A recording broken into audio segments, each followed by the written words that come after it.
Muchas gracias, estimado Bolívar. No, yo le agradezco a usted por la posibilidad que nos brinda de dirigirnos a su directa audiencia, a la audiencia de Radio Alfa y, por supuesto, a través de las redes sociales hacia el mundo entero.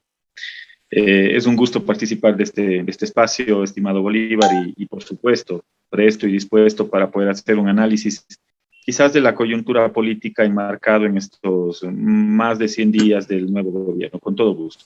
Comencemos, por favor, con lo que yo estoy denominando los efectos de la censura de Pablo Celi, ¿no?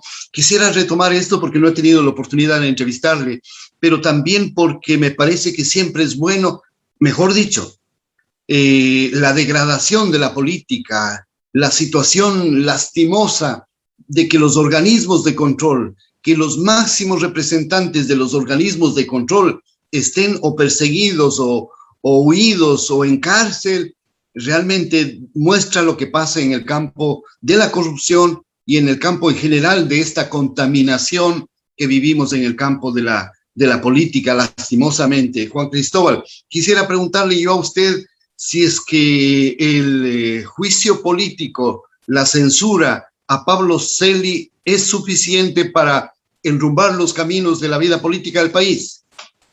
Gracias, estimado Bolívar. No, no creo que sea suficiente. Yo creo que, si bien es cierto, se sienta un precedente importante en el país con la censura de este funcionario, de este mal funcionario, sin embargo, no es suficiente.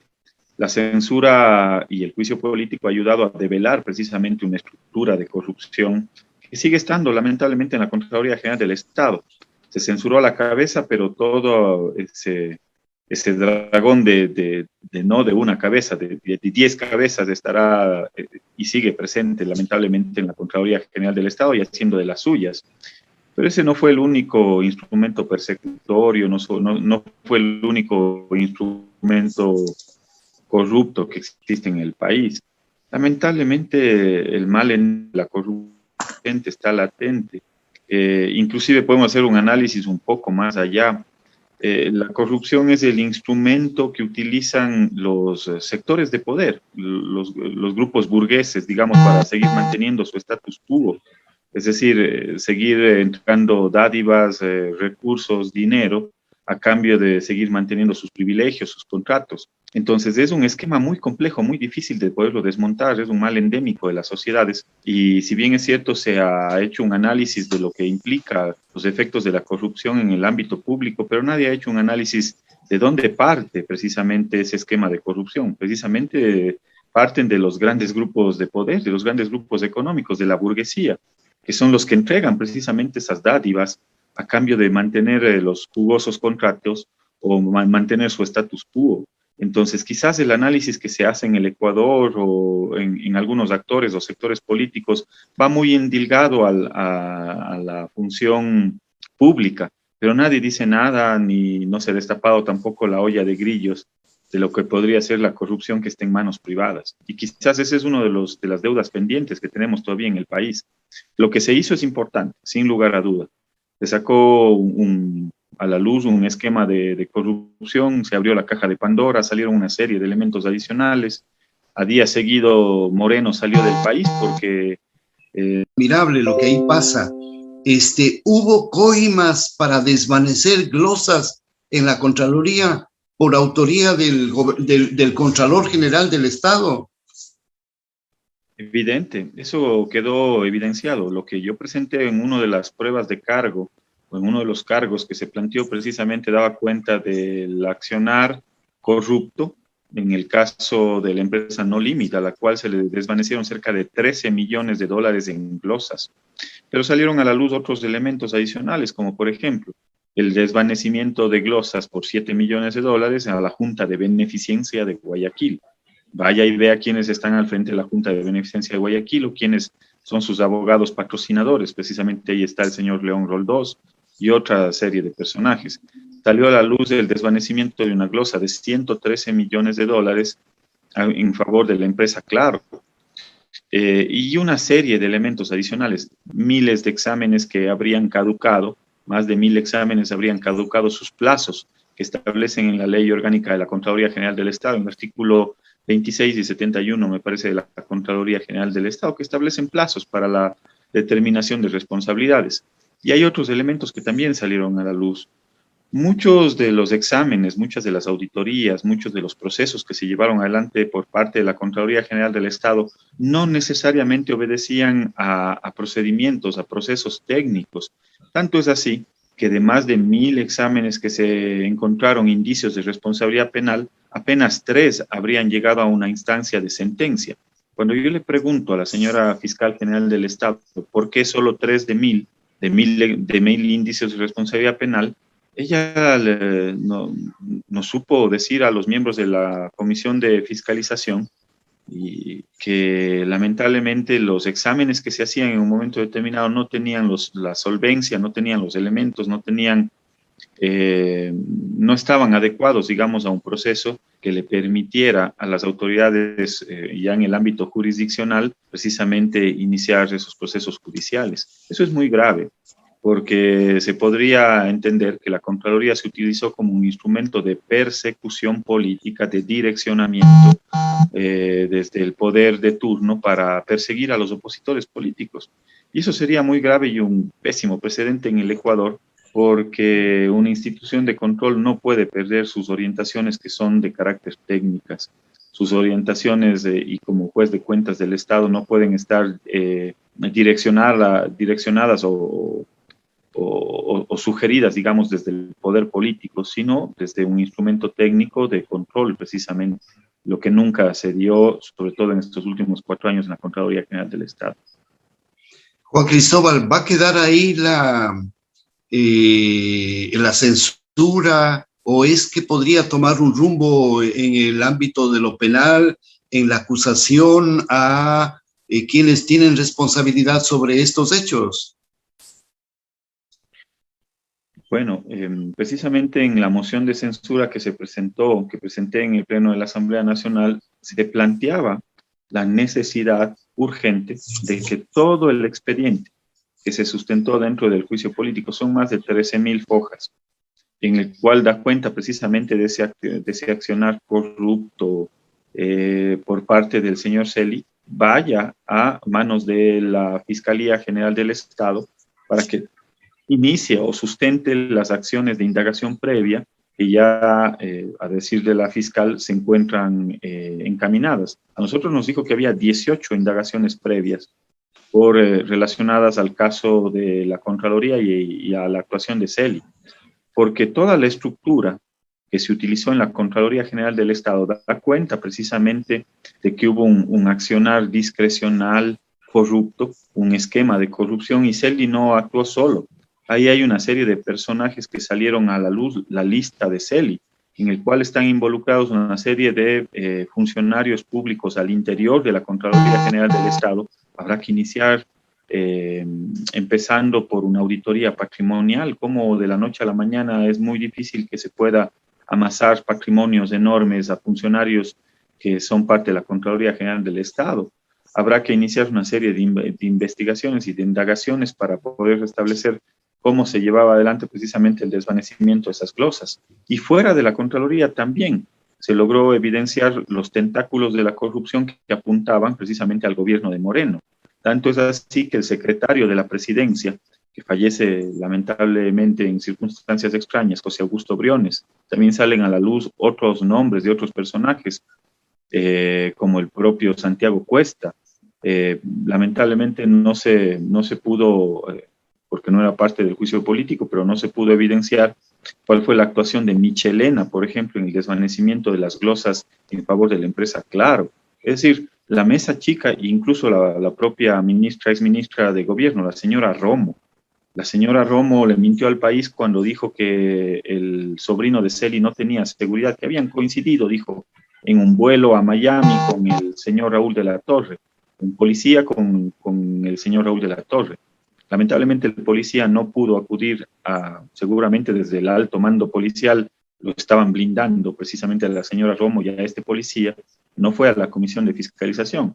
Pero eso lo que queríamos es demostrarle que la señora Romo mintió, es decir, la mesa chica de lo que fue el gobierno de Moreno estaba envuelta precisamente en esta red de corrupción.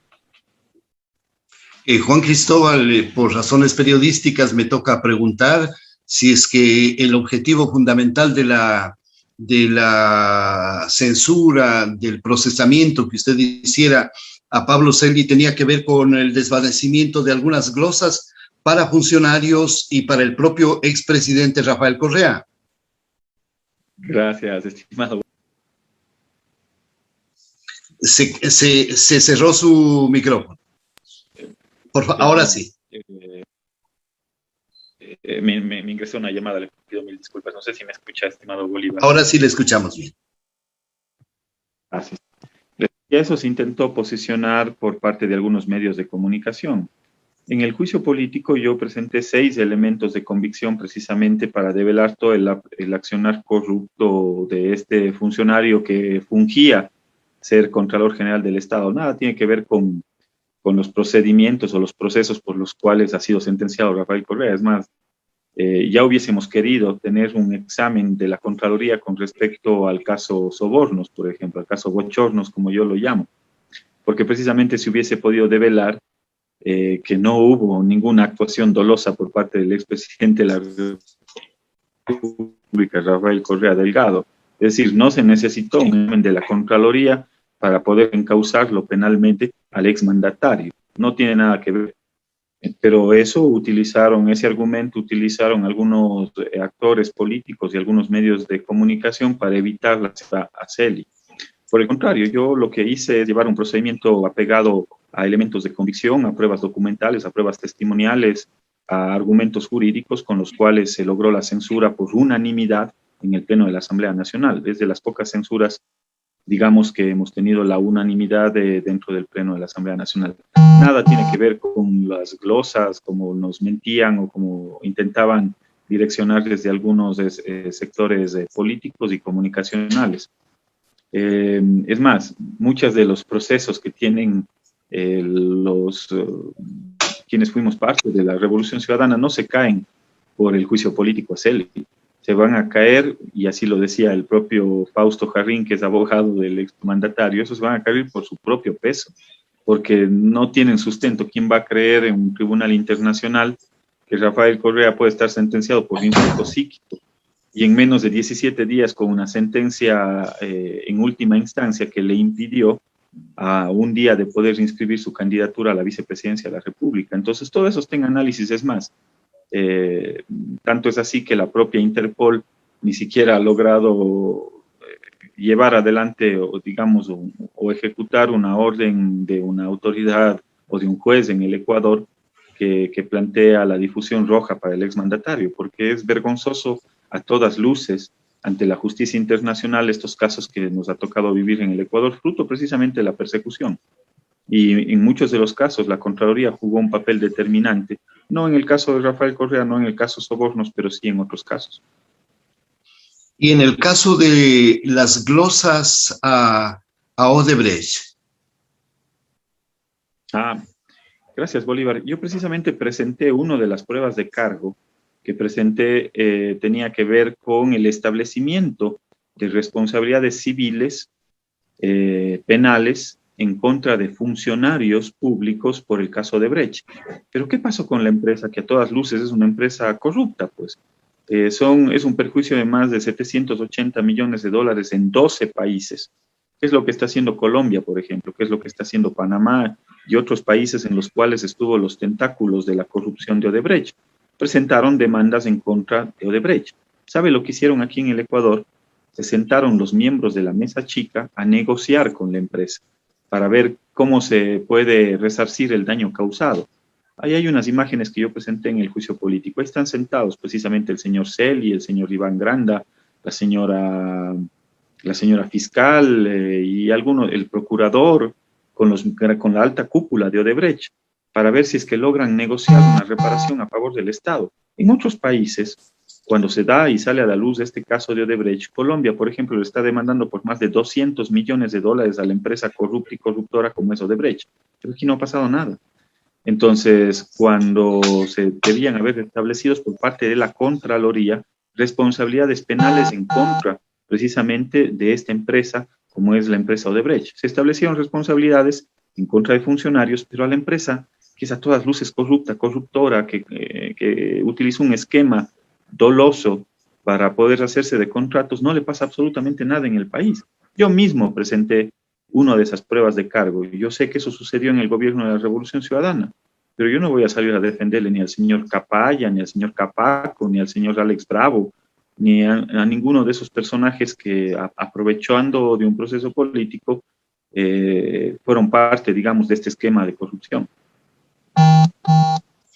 Y hay que recordar que el propio ex Contralor Poli también perteneció o estuvo muy vinculado con el gobierno del presidente Correa, y por lo tanto la lista que se suma de funcionarios que tendrían responsabilidad en el gobierno de Rafael Correa, digo yo, y en el gobierno del presidente Moreno, creo yo que hay una larga lista que tendrá que dilucidar, que tendrá que desvanecer, no solo glosa, sino responsabilidad penal, me parece, Juan Cristóbal. ¿Usted considera que hay materia para ir por allá?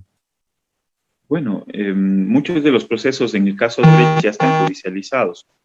Lo importante es que al final del día esta empresa tenga que resarcir el daño causado a los ecuatorianos, pues. Pero resulta que hay una serie de procesos en contra de funcionarios. Insisto, yo no voy a salir a defenderle al señor Capaya, al señor Alex Bravo, que tienen sentencias, inclusive Capaya tiene sentencias, 6 o 7 sentencias por concusión, peculado, enriquecimiento ilícito y una serie de acciones ceñidas de actos ceñidos con la ley. Yo no voy a salir a defenderle a ese tipo de personajes. Pero ¿qué ha pasado? Insisto, ¿qué ha pasado con la empresa Odebrecht? ¿Qué demanda ha cursado el Estado ecuatoriano en contra de esta empresa por todo el esquema de corrupción y todo el daño causado a los ecuatorianos? Absolutamente nada. Entonces, eso es uno de los elementos que yo lo planteé dentro del juicio político. ¿Por qué? Porque el señor Celi, en su momento, fue subcontralor y él conoció por lo menos 5, y él autorizó la emisión del informe final por delegación del señor Poli, para deslindando de las responsabilidades a la empresa Odebrecht. Establecieron responsabilidades glosas, responsabilidades civiles en contra de funcionarios, pero ya la empresa corrupta y corruptora no le hicieron absolutamente nada, ni el señor Celi ni el señor Poli. Entonces, por eso, efectivamente, presenté una de las pruebas de cargo dentro de la censura, precisamente tenía que ver con la falta de establecimiento de responsabilidades en contra de esta empresa corruptora como es Odebrecht. Y las investigaciones evidentemente tendrán que seguir su curso normal, más sin embargo, me parece que no se ha establecido, digamos, ninguna acción. Entiendo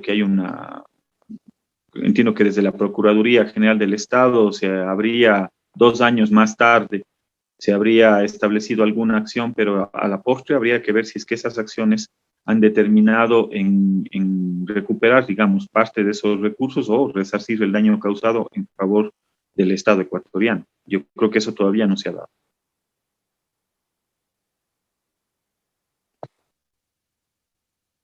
Perdón, Bolívar, está con el micrófono apagado. Muchas gracias. Juan Cristóbal, una última pregunta. Decía yo, el ex asambleísta Salcedo finalmente terminó con alguna relación con el ex contralor Celi. Entiendo que se refiere a Daniel Mendoza, el ex asambleísta Daniel Mendoza. Sí, bueno, pues ahí hay un esquema de corrupción del anterior gobierno, del cual el asambleísta Daniel Mendoza fue parte con la entrega de los hospitales, el reparto de los hospitales. Quizás uno de los episodios más complejos que nos ha tocado vivir en el periodo anterior. No solo repartieron hospitales, repartieron gobernaciones, repartieron una serie de espacios de poder en favor de ciertos asambleístas tratando de comprar sus conciencias o sus votos. Ojalá y no estemos ante un escenario similar en estos momentos, más aún cuando salen a la luz una serie de denuncias en el cual algunos asambleístas se habrían favorecido de algunos espacios en sus provincias y ojalá no sea a cambio de su voto, a cambio de su conciencia. Y si bien es cierto, se ha juzgado el accionar de estos asambleístas y de la Asamblea Nacional, nada se ha dicho por parte del accionar del gobierno. Pues si alguien le pide algo, el que da también tiene que ser sujeto de un proceso de censura, de investigación, no solo el que recibe, sino también el que da. Y ahí no se ha dicho absolutamente nada por parte del accionar de este gobierno, ¿no?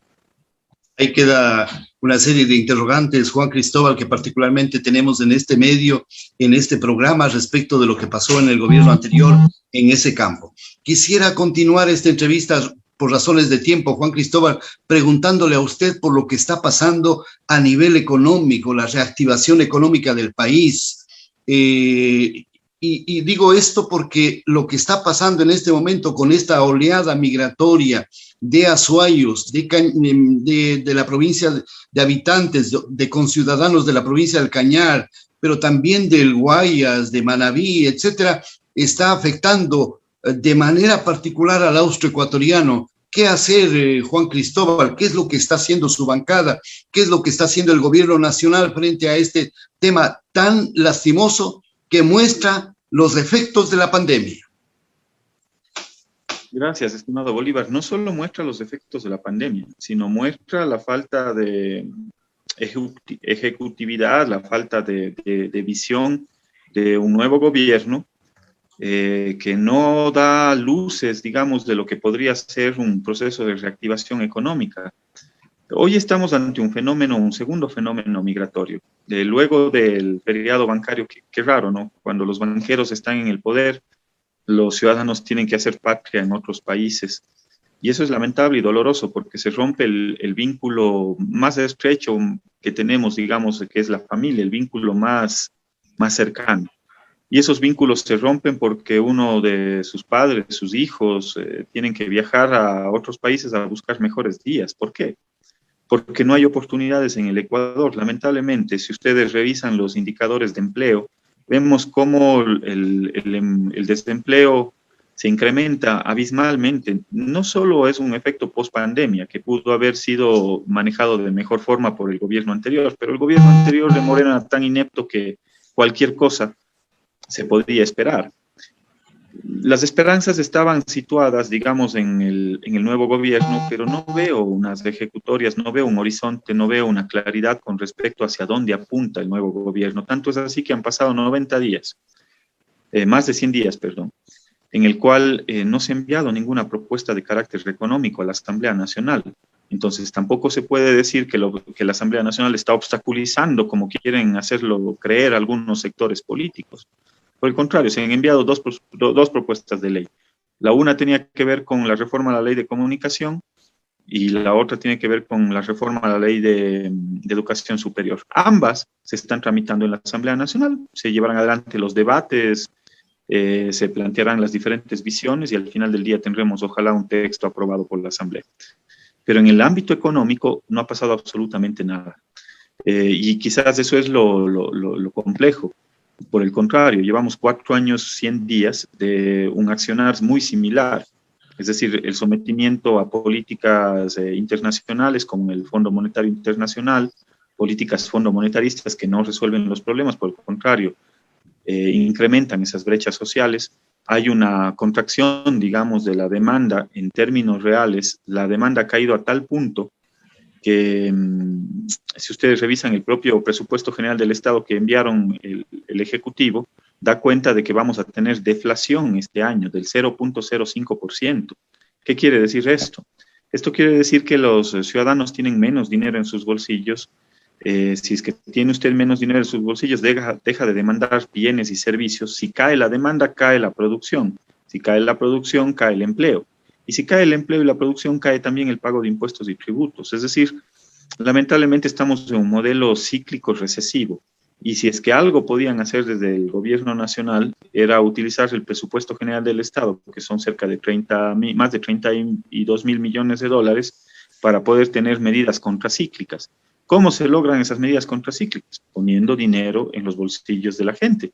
Generando un plan importante de inversiones públicas para que el aparato de lo público pueda reactivar la economía y también pueda incentivar al aparato privado a que pueda generar esas condiciones de reactivación económica. Nada de eso existe y por lo tanto, digamos, es un escenario complejo el que está viviendo el Ecuador ante la falta de luces con respecto al accionar del nuevo gobierno, que en materia económica son los que tienen que llevar la batuta.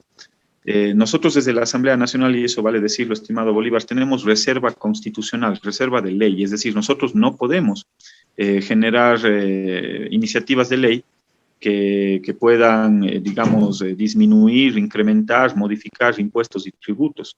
Eso le corresponde exclusivamente al Ejecutivo. Pero hasta ahora han pasado, insisto, más de 100 días y no hemos tenido ninguna de las propuestas y tampoco un presupuesto que se adapte a alguna visión. ¿Cuál es la visión de este gobierno con respecto al presupuesto? Lo que hemos visto es un detalle de ingresos y de egresos. Juan Cristóbal, pareciera que la estrategia del presidente de la República, del gobierno nacional, será fundamentalmente orientada hacia las reformas laborales.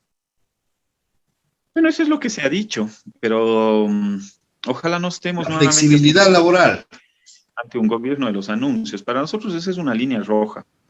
Nosotros no creemos que la flexibilización laboral pueda ser una salida a esta crisis de empleo que tiene el Ecuador. Yo no creo en esta política de flexibilidad laboral. Por el contrario, yo creo que hay que generar mejores condiciones económicas que nos permitan generar un proceso de reactivación. Una de ellas tiene que ver con la revisión de las tasas de interés, por ejemplo. Usted no puede generar un modelo de reactivación económica con tasas de interés que podrían llegar hasta el 28% en dólares. Usted no puede generar un modelo de reactivación económica si el margen de intermediación financiera, es decir, la plata que capta los bancos versus la que presta, es el más alto de América Latina y uno de los más altos del mundo. Usted no puede generar un modelo de reactivación económica si le cobran por respirar en los bancos. Es decir, si usted se atrasa un día en su tarjeta de crédito, le están cobrando $8 solo porque se atrasó. Ni siquiera le hacen una llamada por servicios de cobranza, dice. Entonces, con ese modelo no se puede generar mejores condiciones. Yo estoy esperando, por ejemplo, que el presidente Lasso cumpla con su promesa de créditos al 1% para la reactivación del sector agrícola. Ayer estuvo la ministra de Agricultura y no pudo, digamos, en términos reales, más allá de moverse en un ejercicio, digamos, de rendición de cuentas, pero no vi ninguna solución ni de mediano ni de corto plazo a la delicada situación económica que tienen nuestros agricultores y campesinos. Y tampoco dio respuesta con respecto a esas líneas de crédito que fue un compromiso de Guillermo Lasso. Entonces, quizás son algunas de las preocupaciones que yo tengo en este momento. Juan Cristóbal, en la última parte de nuestra entrevista, quisiera preguntar yo por la actitud que tendrá su bloque, su organización política respecto de las anunciadas movilizaciones por parte de la CONAIE, por parte del Frente Unitario de Trabajadores, la Unión Nacional de Educadores, la Organización de los Estudiantes. La elevación del precio de los combustibles es un incentivo para este tema del encarecimiento de los productos de primera necesidad que se están sintiendo en el territorio ecuatoriano. ¿Cuál es la actitud frente a esta coyuntura, Juan Cristóbal? Bueno, yo creo que el gobierno no ha podido generar ese famoso encuentro del cual hablaba. Y tanto es así que las propias organizaciones sociales, muchos de ellos, incluso los propios transportistas, yo vi como en el caso de la provincia de La Suay, los transportistas le dieron el apoyo frontal, digamos la dirigencia, porque los transportistas de base no, pero la dirigencia le daba el apoyo irrestricto al presidente Lasso en la segunda vuelta. Hoy en día vemos cómo no se ha cumplido, digamos, ese compromiso de Lasso en el sentido de poder generar mejores condiciones para los determinados sectores de la población. Y cuando usted tiene una olla de presión y esa olla de presión no tiene una válvula de escape, esa válvula de escape automáticamente se convierte, las calles de las ciudades del país se convierten en esa válvula de escape. Eso es lamentable, digamos, porque primero no se ha planteado un cumplimiento estricto del plan de gobierno. Nos ofrecieron una cosa y al final del día están haciendo otra. Y eso creo que ha generado una serie de expectativas que no se han cumplido, en el ámbito de las ejecutorias del nuevo gobierno, y tanto es así que las organizaciones sociales están planteando con justa reivindicación sus derechos y, y su plataforma de lucha, ¿no?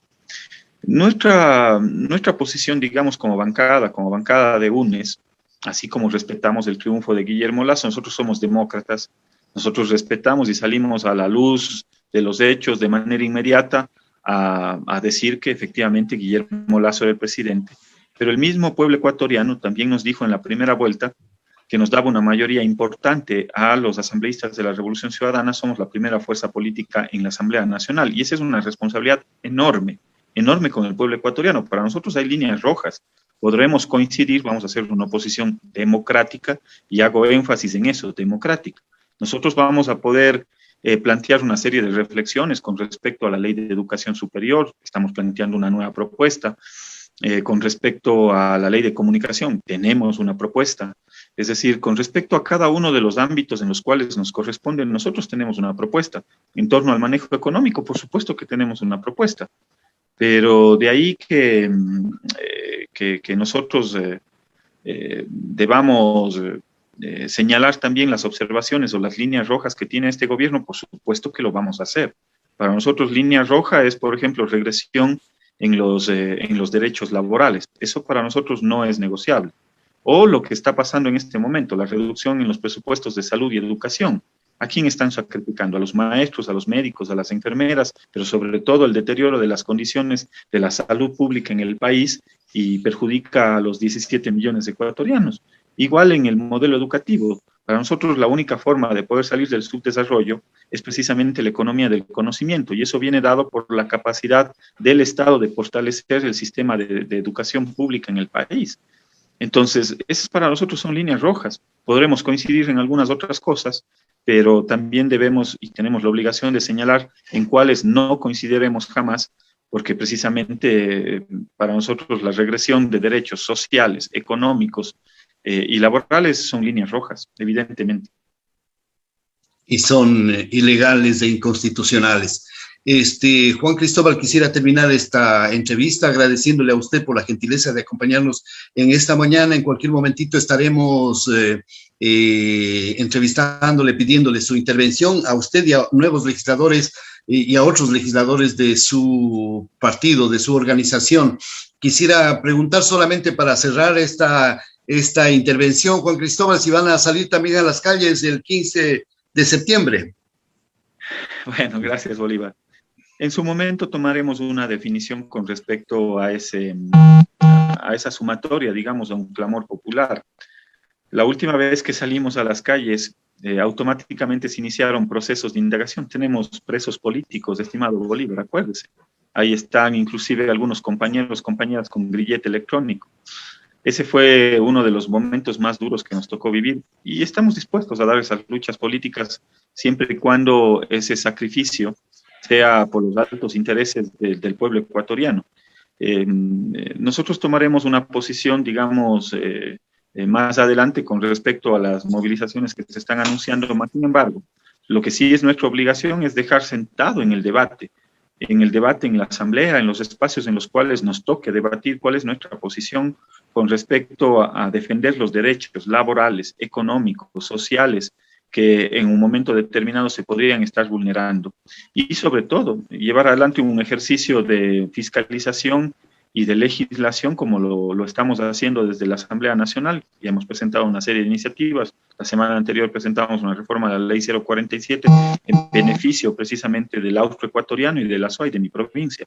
Y así seguiremos llevando adelante procesos que nos corresponden en el ámbito legislativo, como es... Con la amenaza de la muerte cruzada, Juan Cristóbal.